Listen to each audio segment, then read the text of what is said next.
দেবী দুর্গা গজে আসছেন, গজে আগমন এবং দোলায় গমন, মানে দোলায় করে তিনি যাচ্ছেন।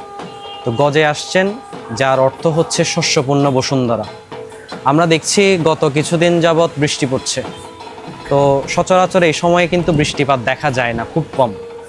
তো আমরা জানি বৃষ্টিপাত যখন হয়, যখন ফসল যখন পানি পায়, তখন ওই ফসলটা বেড়ে ওঠে। এটাই হচ্ছে প্রকৃতির নিয়ম। দেবী দুর্গা আসছেন গজে, তো গজে আসছেন বিদায় দেবী, আমাদের সনাতন ধর্মের এটা একটা বিশ্বাস যে দেবী দুর্গা যখন গজে আসেন, তখন এই পুরা বসুন্ধরাকে, পুরা পৃথিবীকে তিনি শস্যে পরিপূর্ণ করে দেন। এরপর হচ্ছে দোলায় গমন।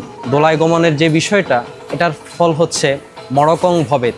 সংস্কৃতে বলা হয় মড়কং ভবেত। মড়কং শব্দের অর্থ হচ্ছে মানব জাতি।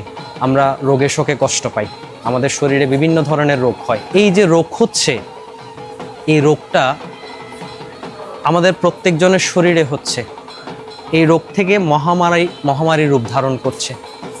তো সনাতন ধর্মে বিশ্বাস, দেবী যদি দোলায় করে যদি যান, তাহলে সেই ক্ষেত্রে দেবী যাওয়ার সময় অবশ্যই মানুষ রোগে শোকে কষ্ট পায়। তো এটাই হচ্ছে এটার ফল।